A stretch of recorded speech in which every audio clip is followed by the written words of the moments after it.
ആകാശവാണി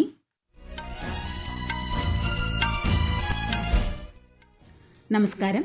വാർത്തകൾ വായിക്കുന്നത് അശ്വതി.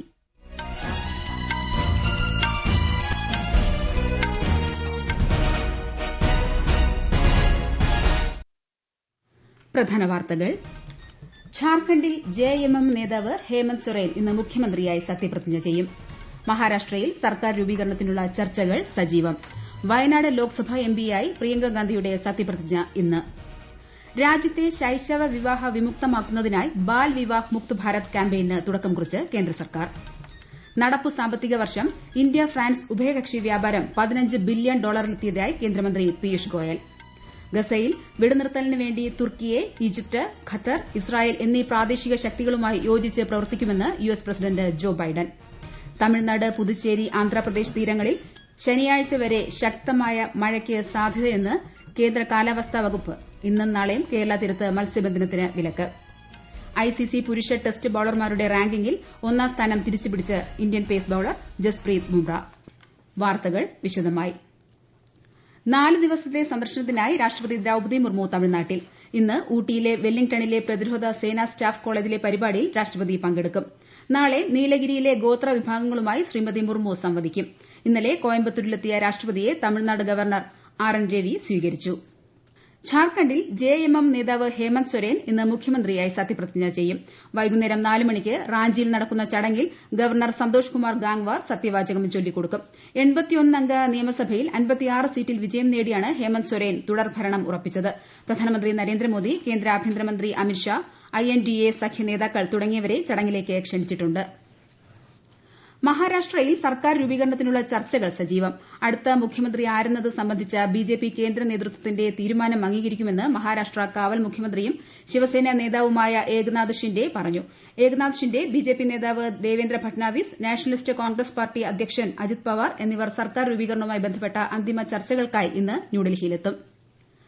വയനാട് എംപിയായി പ്രിയങ്ക ഗാന്ധി ഇന്ന് സത്യപ്രതിജ്ഞ ചെയ്യും. നിയമസഭാ ഉപതെരഞ്ഞെടുപ്പിൽ ചേലക്കര നിയോജക മണ്ഡലത്തിൽ നിന്നും വിജയിച്ച UR പ്രദീപ്, പാലക്കാട് നിയോജക മണ്ഡലത്തിൽ നിന്നും വിജയിച്ച രാഹുൽ മാങ്കൂട്ടത്തിൽ എന്നിവരുടെ സത്യപ്രതിജ്ഞ ഡിസംബർ 4-ാം തീയതി നിയമസഭാ മന്ദിരത്തിലെ ആർ ശങ്കരനാരായണൻ തമ്പി മെമ്പേഴ്സ് ലോഞ്ചിൽ നടക്കും. വികസിത് ഭാരത് യങ് ലീഡേഴ്സ് ഡയലോഗിന്റെ ഭാഗമായ ക്വിസ് മത്സരത്തിൽ പങ്കെടുക്കാൻ യുവജനങ്ങളോട് ആഹ്വാനം ചെയ്ത് പ്രധാനമന്ത്രി നരേന്ദ്രമോദി. 15-നും 29-നും ഇടയിൽ പ്രായമുള്ളവർക്ക് ഡിസംബർ 5 വരെ നീളുന്ന ഡിജിറ്റൽ ക്വിസിൽ പങ്കെടുത്ത് തുടർ മത്സരങ്ങളിലേക്ക് യോഗ്യത നേടാം. രാജ്യത്തെ ശൈശവ വിവാഹ വിമുക്തമാക്കുന്നതിനായി ബാൽ വിവാഹ് ഭാരത് ക്യാമ്പയിന് തുടക്കം കുറിച്ച് കേന്ദ്ര സർക്കാർ. കേന്ദ്ര വനിതാ ശിശുവികസന മന്ത്രി അന്നപൂർണ ദേവി ന്യൂഡൽഹിയിൽ ഉദ്ഘാടനം നിർവഹിച്ചു. ശൈശവ വിവാഹം ക്രിമിനൽ കുറ്റം എന്നതിലുപരി മനുഷ്യാവകാശ ലംഘനം കൂടിയാണെന്ന് കേന്ദ്രമന്ത്രി പറഞ്ഞു. ये हम सबका एक लक्ष्य है. आज हमने एक शपथ भी लिया है बाल विवाह मुक्त भारत के लिए. इस लक्ष्य को हासिल करना हम सब की जिम्मेवारी, जवाबदेही है. तो इसके लिए ये महज एक कार्यक्रम बन के न रह जाए, बल्कि इस कार्यक्रम को जन जन तक पहुंचाने का जिम्मा भी हम सब पर है, बीड़ा भी हम सब पर है. കഴിഞ്ഞ 3 മാസമായി പയർവർഗ്ഗങ്ങളായ തുവര, ഉഴുന്ന് എന്നിവയുടെ ചില്ലറ വിൽപ്പന സ്ഥിരമായി തുടരുന്നതായി കേന്ദ്ര സർക്കാർ. കേന്ദ്ര സഹമന്ത്രി BL വർമ്മ ലോക്സഭയിൽ രേഖാമൂലം നൽകിയ മറുപടിയിലാണ് ഇക്കാര്യം അറിയിച്ചത്. ഖാരിഫ് വിളകൾക്ക് അനുകൂലമായ സമയമാണെന്നും ഹ്രസ്വകാല വിളകളുടെ വിളവെടുപ്പ് പൂർത്തിയായിട്ടുണ്ടെന്നും അദ്ദേഹം വിശദീകരിച്ചു. സുഗമമായ വിതരണ ശൃംഖല നിലനിർത്തുന്നതിന് ഈ മേഖലയിലെ മികച്ച പ്രവർത്തനം സഹായകമായിട്ടുണ്ടെന്നും അദ്ദേഹം അറിയിച്ചു. ട്രെയിനുകളിലെ റിസർവ് ചെയ്യാത്ത കമ്പാർട്ട്മെന്റുകൾ നിർത്തലാക്കാൻ റെയിൽവേക്ക് പദ്ധതിയില്ലെന്ന് സർക്കാർ ലോക്സഭയെ അറിയിച്ചു. LHB കോച്ചുകളോടെ സർവീസ് നടത്തുന്ന മെയിൽ എക്സ്പ്രസ് ട്രെയിനുകളിൽ നടപ്പ് സാമ്പത്തിക വർഷത്തിൽ 600-ലധികം ജനറൽ ക്ലാസ് കോച്ചുകൾ ഘടിപ്പിച്ചിട്ടുണ്ടെന്ന് കേന്ദ്രമന്ത്രി അശ്വിനി വൈഷ്ണവ് രേഖാമൂലം നൽകിയ മറുപടിയിൽ പറഞ്ഞു. അമോണിയം ഫോസ്ഫേറ്റ് വളത്തിന്റെ വേഗത്തിലുള്ള വിതരണം ഉറപ്പാക്കുന്നതിനും പ്രാദേശിക ലഭ്യത ഉറപ്പാക്കുന്നതിനും ആവശ്യമായ എല്ലാ നടപടികളും കേന്ദ്രം സ്വീകരിച്ചു വരികയാണെന്ന് രാസവള മന്ത്രാലയം അറിയിച്ചു. സ്ഥിതിഗതികൾ പരിഹരിക്കുന്നതിന് സംസ്ഥാന സർക്കാരുകൾ, റെയിൽവേ, വളം കമ്പനികൾ എന്നിവയുമായി ഏകോപിപ്പിച്ച് പ്രവർത്തിച്ചു വരികയാണെന്നും മന്ത്രാലയം പ്രസ്താവനയിൽ പറഞ്ഞു. നടപ്പ് സാമ്പത്തിക വർഷം ഇന്ത്യ ഫ്രാൻസ് ഉഭയകക്ഷി വ്യാപാരം $15 ബില്യൺ എത്തിയതായി കേന്ദ്രമന്ത്രി പീയൂഷ് ഗോയൽ. ന്യൂഡൽഹിയിൽ ഏഷ്യ പസഫിക് മേഖലയിലെ ഫ്രഞ്ച് ഫോറിൻ ട്രേഡ് കമ്മീഷണർമാരുടെ വാർഷിക സമ്മേളനത്തിൽ സംസാരിക്കുകയായിരുന്നു അദ്ദേഹം. കൃഷി, ഭക്ഷ്യ സംസ്കരണം, പുനരുപയോഗ ഊർജ്ജം, പ്രതിരോധം, ഡിജിറ്റൽ സാങ്കേതികവിദ്യ, എയ്റോസ്പേസ് തുടങ്ങിയ മേഖലകളിൽ ഇരു രാജ്യങ്ങളും തമ്മിലുള്ള സഹകരണം ശക്തിപ്പെടുത്തണമെന്നും ശ്രീ ഗോയൽ വ്യക്തമാക്കി. India is the world's largest aviation market as we speak, and the number of planes that India has on order, close to about 1,500 are already on order. We have options that could take them to about 2,000. And I can see for the next 3 decades, the Indian aviation market will be the world's largest demand aggregator for aeroplanes. ഉഭയകക്ഷി കരാറുകളിലൂടെയുള്ള വ്യാപാര പങ്കാളിത്തം കാലാവസ്ഥാ വ്യതിയാനം പോലുള്ള ആഗോള വെല്ലുവിളികളെ നേരിടൽ സാംസ്കാരികവും വിദ്യാഭ്യാസപരവുമായ കൈമാറ്റങ്ങൾ എന്നീ 3 മേഖലകളിൽ സഹകരണം ശക്തമാക്കാൻ ഫ്രഞ്ച് ഏഷ്യ പസഫിക് പങ്കാളികളോട് കേന്ദ്രമന്ത്രി ആഹ്വാനം ചെയ്തു. ഗസയിൽ വെടിനിർത്തലിന് വേണ്ടി തുർക്കിയെ ഈജിപ്ത്, ഖത്തർ, ഇസ്രായേൽ എന്നീ പ്രാദേശിക ശക്തികളുമായി യോജിച്ച് പ്രവർത്തിക്കുമെന്ന് യുഎസ് പ്രസിഡന്റ് പറഞ്ഞു. ഏകദേശം 14 മാസത്തെ സംഘർഷം അവസാനിപ്പിച്ച് ഇസ്രായേലും ഹിസ്ബുള്ളയും തമ്മിൽ ലെബനനിൽ വെടിനിർത്തൽ കരാറിലെത്തിയതിന് തൊട്ടു പിന്നാലെയാണ് ഈ പ്രഖ്യാപനം. മാസങ്ങൾ നീണ്ട ചർച്ചകൾ പരാജയപ്പെട്ടതിനെ തുടർന്ന് ഗസയിൽ വെടിനിർത്തലിന് വേണ്ടി ഇസ്രായേൽ പ്രധാനമന്ത്രി ബെന്യാമിൻ നെതന്യാഹുവുമായി ചേർന്ന് ഒരു ശ്രമം കൂടി നടത്താൻ രാജ്യം തയ്യാറാണെന്ന് യുഎസ് ദേശീയ സുരക്ഷാ ഉപദേഷ്ടാവ് ജേക്ക് സള്ളിവൻ അറിയിച്ചു. സായുധ സേനയും വ്യവസായ മേഖലയും തമ്മിലുള്ള സഹകരണം പ്രോത്സാഹിപ്പിക്കുന്നതിനായി പ്രതിരോധ പങ്കാളിത്ത ദിനങ്ങൾ എന്ന പേരിൽ ന്യൂഡൽഹിയിൽ പരിപാടി സംഘടിപ്പിക്കും. സർക്കാരും ബിസിനസ് പങ്കാളികളും തമ്മിലുള്ള ബന്ധം പ്രോത്സാഹിപ്പിക്കുകയാണ് 2 ദിവസം നടക്കുന്ന പരിപാടിയുടെ ലക്ഷ്യം. ഈ വാർത്തകൾ ആകാശവാണിയിൽ നിന്ന്. ആകാശവാണി വാർത്തകളും വാർത്താധിഷ്ഠിത പരിപാടികളും all India radio news Thiruvananthapuram YouTube ചാനലിലും all India radio news Thiruvananthapuram Facebook പേജിലും AR News_ തിരുവനന്തപുരം ഇൻസ്റ്റഗ്രാം അക്കൌണ്ടിലും AR News_TVM X ഹാൻഡിലും ലഭ്യമാണ്. കേരളത്തിൽ സർക്കാർ ജീവനക്കാരുടെ പെൻഷൻ പ്രായം ഉയർത്തില്ല. പെൻഷൻ പ്രായം 60 ഉയർത്തണമെന്നതുൾപ്പെടെയുള്ള 4ാം ഭരണപരിഷ്കാര കമ്മീഷന്റെ ശുപാർശകൾ സംസ്ഥാന മന്ത്രിസഭാ യോഗം ഭേദഗതികളോടെ അംഗീകരിച്ചു. എല്ലാ ജീവനക്കാർക്കും വാർഷികാരോഗ്യ പരിശോധന ഏർപ്പെടുത്താനും വിരമിക്കുന്നതിനും 1 മാസം മുമ്പ് ജീവനക്കാരന്റെ പേരിലുള്ള അച്ചടക്ക നടപടികൾ പൂർത്തീകരിക്കാനും മന്ത്രിസഭായോഗം തീരുമാനിച്ചിട്ടുണ്ട്. ഗോവയിൽ നടക്കുന്ന 55ാമത് ഇന്ത്യ അന്താരാഷ്ട്ര ചലച്ചിത്രോത്സവത്തിന് ഇന്ന് തിരശ്ശീല വീഴും.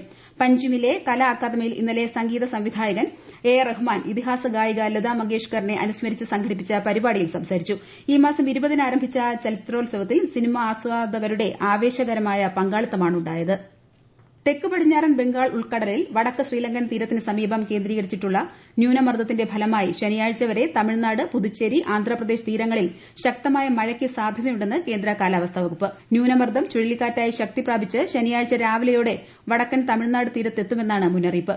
അതേസമയം പുതുച്ചേരിയിലും കാരയ്ക്കലിലും മഴ തുടരുകയാണ്. സ്ഥിതിഗതികൾ വിലയിരുത്തുന്നതിനായി മുഖ്യമന്ത്രി എൻ രംഗസ്വാമിയുടെ അധ്യക്ഷതയിൽ അവലോകന യോഗം ചേർന്നു. പ്രതികൂല കാലാവസ്ഥ കണക്കിലെടുത്ത് ഇന്നും നാളെയും കേരള തീരത്ത് മത്സ്യബന്ധനത്തിന് വിലക്ക് ഏർപ്പെടുത്തി.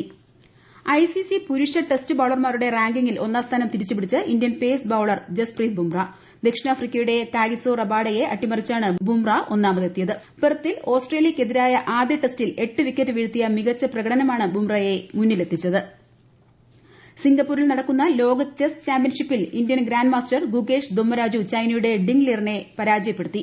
ഇതോടെ പരമ്പരയിൽ 1.5 വീതം നേടി ഇരുവരും ഒപ്പത്തിനൊപ്പമെത്തി. ആദ്യ ഗെയിമിൽ പരാജയപ്പെട്ട ഗുകേഷിന് 2ാം മത്സരത്തിൽ സമനില നേടാനായി. തുടർന്നാണ് 3ാം മത്സരത്തിൽ ഗുകേഷ് ആദ്യ വിജയം സ്വന്തമാക്കുന്നത്. ലക്നൌവിൽ നടക്കുന്ന സയ്യിദ് മോദി ഇന്റർനാഷണൽ ബാഡ്മിന്റൺ ടൂർണമെന്റിൽ ഇന്ത്യയുടെ PV സിന്ധുവും ലക്ഷ്യ സെന്നും 2ാം റൌണ്ടിലെത്തി. വനിതാ ഡബിൾസിൽ ജോഡികളായ അശ്വിനി പൊന്നപ്പ, തനിഷ ക്രാസ്റ്റോ, ട്രീസ ജോളി, ഗായത്രി ഗോപിചന്ദ് എന്നിവരും പ്രീ ക്വാർട്ടറിലേക്ക് മുന്നേറി. ഒമാനിലെ മസ്കറ്റിൽ ഇന്നലെ നടന്ന ജൂനിയർ ഏഷ്യാകപ്പ് പുരുഷ ഹോക്കിയിൽ എതിരില്ലാത്ത 11 ഗോളിന് ഇന്ത്യ തായ്ലൻഡിനെ പരാജയപ്പെടുത്തി. കേരള സ്റ്റാർട്ടപ്പ് മിഷൻ സംഘടിപ്പിക്കുന്ന സ്റ്റാർട്ടപ്പ് സമ്മേളനം ഹഡിൽ ഗ്ലോബൽ 2024ന്റെ 6ാം പതിപ്പ് മുഖ്യമന്ത്രി പിണറായി വിജയൻ ഇന്ന് കോവളത്ത് ഉദ്ഘാടനം ചെയ്യും. ഉദ്ഘാടനത്തിന് മുന്നോടിയായി സ്റ്റാർട്ടപ്പ് പ്രതിനിധികളുമായി മുഖ്യമന്ത്രി സംവദിക്കും. ദേശീയ തലസ്ഥാനമായ ഡൽഹിയിൽ വായു ഗുണനിലവാരം മോശം വിഭാഗത്തിൽ തുടരുന്നു. ഇന്ന് രാവിലെ ശരാശരി വായു ഗുണനിലവാര സൂചിക 304 രേഖപ്പെടുത്തി. പ്രധാന വാർത്തകൾ വീണ്ടും. ഝാർഖണ്ഡിൽ JMM നേതാവ് ഹേമന്ത് സൊരേൻ ഇന്ന് മുഖ്യമന്ത്രിയായി സത്യപ്രതിജ്ഞ ചെയ്യും. മഹാരാഷ്ട്രയിൽ സർക്കാർ രൂപീകരണത്തിനുള്ള ചർച്ചകൾ സജീവം. വയനാട് ലോക്സഭാ MPയായി പ്രിയങ്ക ഗാന്ധിയുടെ സത്യപ്രതിജ്ഞ ഇന്ന്. രാജ്യത്തെ ശൈശവ വിവാഹ വിമുക്തമാക്കുന്നതിനായി ബാൽ വിവാഹ് മുക്ത് ഭാരത് ക്യാമ്പയിന് തുടക്കം കുറിച്ച് കേന്ദ്ര സർക്കാർ. നടപ്പു സാമ്പത്തിക വർഷം ഇന്ത്യ ഫ്രാൻസ് ഉഭയകക്ഷി വ്യാപാരം $15 ബില്യൺ എത്തിയതായി കേന്ദ്രമന്ത്രി പീയൂഷ് ഗോയൽ.